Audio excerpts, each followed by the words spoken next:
জয় হিন্দ, জয় ভারত বন্ধুরা। তোমরা হচ্ছে ডিফেন্স লাভার চ্যানেল। দেখো বন্ধুরা, তোমাদের একটা মোস্ট ডিমান্ড ছিল যে টি আর্মির ভর্তি কবে হবে। তো দেখো, তোমাদের অফিসিয়াল ওয়েবসাইটে রয়েছি আমি। তোমাদের টি আর্মি ভর্তি সম্বন্ধে একটা ছোট্ট আপডেট পেয়েছি, সেটা আমি তোমাদের সামনে শেয়ার করব। তার আগে আজকে এই ভিডিওতে আমি প্রত্যেকটা জিনিস অলরেডি যারা অনেক কিছু টি আর্মি সম্বন্ধে জানো তাদের হয়তো বোরিং ফিল হতে পারে ভিডিওটা দেখতে, এবং অনেকে রয়েছে যারা টি আর্মি সম্বন্ধে কিছু জানে না। তো এটা সবার কথা মাথায় রেখে ভিডিওটা তৈরি করা। আজকে এই ভিডিওর মাধ্যমে আমি আলোচনা করব যে টি আর্মিতে যাওয়ার জন্য তোমাদের প্রথম থেকে একবারে শুরু করে শেষ পর্যন্ত কি কি করতে হয়, অর্থাৎ যোগ্যতা, তোমাদের কতটা ভ্যাকান্সি থাকবে, তোমরা কোথায় র্যালি করতে যাবে, তারপরে হচ্ছে তোমাদের কোয়ালিফিকেশান কী লাগবে, উচ্চতা কী লাগবে, অর্থাৎ তারপরে তোমাদের সর্বশেষ আমি আলোচনা করব র্যালির ডেট, অর্থাৎ তোমাদের কবে র্যালিটা হবে। তো এই সব আমি আলোচনা করব আজকের ভিডিওর মাধ্যমে। তো চলো পরপর স্টেপ বাই স্টেপ তোমাদেরকে বোঝানোর চেষ্টা করব। এবছর তোমাদের টি আর্মির ভ্যাকান্সি টোটাল থাকবে পোস্ট, যেটা বলে দিচ্ছি, 4200খানা post all India basis vacancy থাকবে। এবার তোমার যেহেতু পার্টি ফর্ম ফিল আপগুলো হবে, ফর্ম ফিল আপ তো হয় না, ডাইরেক্ট ভর্তি হয়, অর্থাৎ টি আর্মিতে যাওয়ার জন্য কোনো রকম ফর্ম ফিল আপ করতে হয় না, ডাইরেক্ট ভর্তি হয়।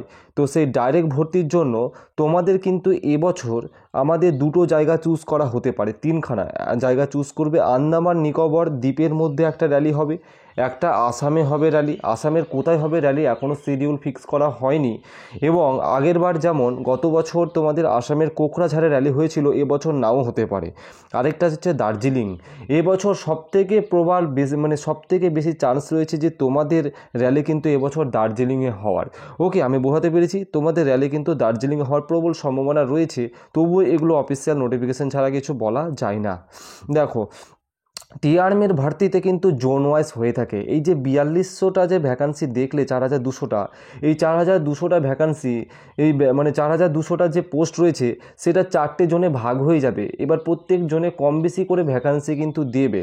ওকে, যেমন প্রথম জোন, দ্বিতীয় জোন, তৃতীয় জোন, চতুর্থ জোন। তো মনে রাখবে, আমরা যারা পশ্চিমবঙ্গ, ত্রিপুরা, আসাম, মেঘালয়, তারপরে হচ্ছে মণিপুর, এইসব যে আন্দামান নিকোবর, এই যে আমি কটা নাম বললাম, আমরা কিন্তু 3 নম্বর জোনের মধ্যে পড়ে থাকি। অর্থাৎ 3 নম্বর জোন থেকে আমি ভারতবর্ষের আমি যেই জায়গাগুলো বলছি সেগুলো তুমি যে কোনো প্রান্তে র্যালি করতে যেতে পারো। অর্থাৎ আসামেও তুমি র্যালি করতে পারো, বা আসামের ছেলেরা এসে ওয়েস্ট বেঙ্গলেও র্যালি করতে পারে, বা তুমি ত্রিপুরাতে গিয়েও র্যালি করতে পারো, ত্রিপুরার ছেলেরা ওয়েস্ট বেঙ্গলে এসেও র্যালি করতে পারে। অর্থাৎ তুমি জোন 3-র মধ্যে পড়ো। তারপরে কি কি পোস্টে তোমাদের এবছর ভ্যাকান্সিগুলো আসছে একটু জেনে নাও। সোলজার জিডি, এবং তারপরে হচ্ছে soldier clerk, nursing assistant, tradesman, এবং টেটসম্যানের 8 পাস, এই পোস্টগুলো কিন্তু ভ্যাকান্সি আসছে। এই যে 5টা পোস্টের ভ্যাকান্সি কিন্তু এবার দেখতে পাবে। সম্ভবত তোমরা এবার টেকনিক্যালের ভ্যাকান্সিটা কিন্তু তোমরা টি আর্মিতে না দেখতে পাওয়ার সম্ভাবনাটা প্রবল রয়েছে। তারপরে অ্যাপ্লাই মোড, তোমাদের কিন্তু যেমন তোমার অগ্নিবীর আর্মিতে ফর্ম ফিল আপ করো, এখানে কিন্তু কোনো রকম ফর্ম ফিল আপ করতে হয় না। এখানে ডাইরেক্ট সরাসরি তোমাকে ডকুমেন্টস নিয়ে গিয়ে মাঠে চলে গেলেই কিন্তু তুমি র্যালিতে অংশগ্রহণ করতে পারবে। তবে একটা জিনিস বলি, অগ্নিবীর আর্মিতে যে পরিবর্তনগুলো করা হয়েছে, 6 মিনিট 15 সেকেন্ড সর্বশেষ রানের, সেই রানটা কিন্তু এখানে ইনক্লুড করা হয়নি। দেখো, প্রত্যেকটা জিনিস আমি আলোচনা করব। আরেকটা জিনিস বলে দিচ্ছি, তোমরা যে কোনো সরকারি জবের অফিসিয়াল নোটিফিকেশান, তাছাড়া আমি যে আর্মির ক্লাসগুলো করাই তারও যে পিডিএফ তোমরা কিন্তু আমার টেলিগ্রামেই পাবে। ডেসক্রিপশানে টেলিগ্রামের লিঙ্ক রয়েছে, তোমরা সেখানে যুক্ত হয়ে যাও। আর চ্যানেলে নতুন হয়ে থাকলে অবশ্যই সাবস্ক্রাইব করে দিয়ে যাও, কারণ তোমাদের দ্বারা ডিফেন্স রিলেটেড ভিডিও তোমাদের করতেই থাকে।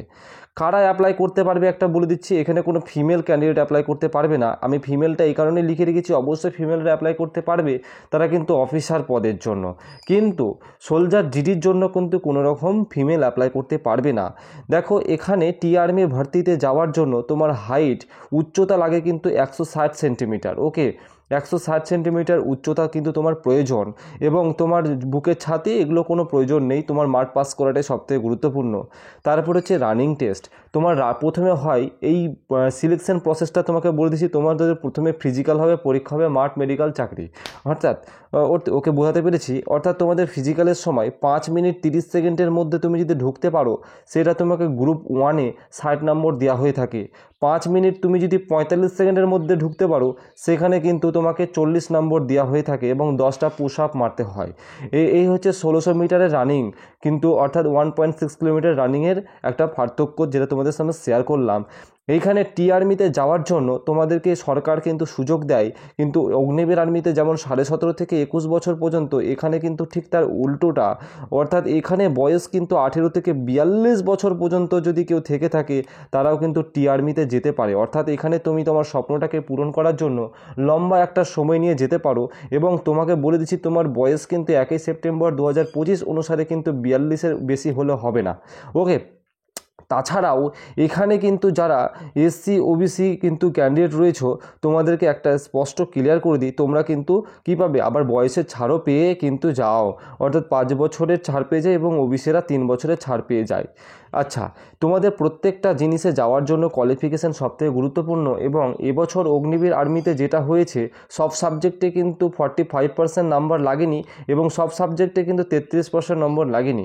এবছর অগ্নিবীর আর্মিতে যে পরিবর্তনটা করা হয়েছে, কিন্তু টি আর্মিতে কি সেম পরিবর্তন লক্ষ্য করা যাবে কি সেই বিষয়ে একটু বলে দিই। এখনও পর্যন্ত তারা কিন্তু কোনোরকম অফিসিয়াল নোটিশ পাবলিশ করেনি যে আমাদের যে কোয়ালিফিকেশানটা নিয়ে কিছু কিন্তু তারা অ্যাবার্টমেন্ট বা কোনো কিছু কিন্তু এখনও বলেনি। সুতরাং তোমাদেরকে যেগুলো পুরনো প্রসেস, এই পুরনো প্রসেসেই চলতে হবে। তুমি যদি সোলজার জিডিতে যেতে চাও তাহলে 45% নম্বর কিন্তু তোমার থাকতে হবে। এটা হচ্ছে এগ্রিগেট করে, অর্থাৎ সব করা যে সাবজেক্ট রয়েছে সেটাকে যোগ করে সেটাকে ভাগ করলেই কিন্তু তোমার মার্কস বেরিয়ে যাবে এবং প্রত্যেকটা সাবজেক্টে 33-এর উপরে থাকতে হবে। ক্লার্কের জন্য কিন্তু তোমাকে উচ্চ মাধ্যমিক পাস হতে হবে এবং 60% কিন্তু তোমাকে কিন্তু এগ্রিগেট করে লাগবে এবং 50% কিন্তু প্রত্যেকটা সাবজেক্টে কিন্তু লাগবে। ট্রেডসম্যানের জন্য কিন্তু তোমাকে সিম্পল তোমাকে 10 এবং 8 পাস হলেই হবে, কিন্তু সঙ্গে কোনো এগ্রিগেট 45% নম্বর লাগবে না, কিন্তু প্রত্যেকটা সাবজেক্টে কিন্তু 33 করে নম্বর কিন্তু লাগবে। এই জিনিসটা একটু ক্লিয়ার করে দিলাম। আচ্ছা, এবার তোমাদের ভর্তিটা কবে হবে? তোমাদের 2025 সালে অলরেডি তিনখানা ভ্যাকান্সি বেরিয়েছে 2025 সালে টি আর্মির, যদিও সেগুলো কিন্তু আমাদের স্টেটের আমাদের জোনের ভ্যাকান্সি নয়, সেগুলো বাইরের এবং সেগুলো হচ্ছে স্পোর্টসম্যানদের এবং কিছু এক্স সার্ভিসম্যানদের ভ্যাকান্সি কিন্তু বেরিয়েছে। সুতরাং এতটুকু তোমরা বুঝে যাও যে এই বছর কিন্তু টি আর্মির র্যালি কিন্তু তোমাদের মানে গত বছরের যেই টাইমে হয়েছিল তার থেকে 2 মাস আগে হবে। অর্থাৎ গত বছর সম্ভবত নভেম্বর ডিসেম্বরে র্যালিটা হয়েছিল, এবছর কিন্তু তোমাদের কিন্তু একটা টেন্টেটিভ র্যালির ডেট তোমাদেরকে আমি প্রকাশ করি, টেন্টেটিভ না, তোমাদের মাসেই তোমাদের র্যালিটা শুরু হবে। তোমাদেরকে আমি বলে দিলাম যে সেপ্টেম্বরের ফার্স্ট উইক নাগাদ তোমরা সমস্ত র্যালির নোটিফিকেশান তোমরা স্টেট ওয়াইজ কিন্তু পেয়ে যাবে এবং তোমাদের সেপ্টেম্বরের সমস্ত প্রসেস কমপ্লিট করে দেওয়া হবে। হ্যাঁ, তো এই হচ্ছিল একটা ছোট্ট ভিডিও। তো জয় হিন্দ, সবাই সুস্থ থেকো, ভালো থেকো।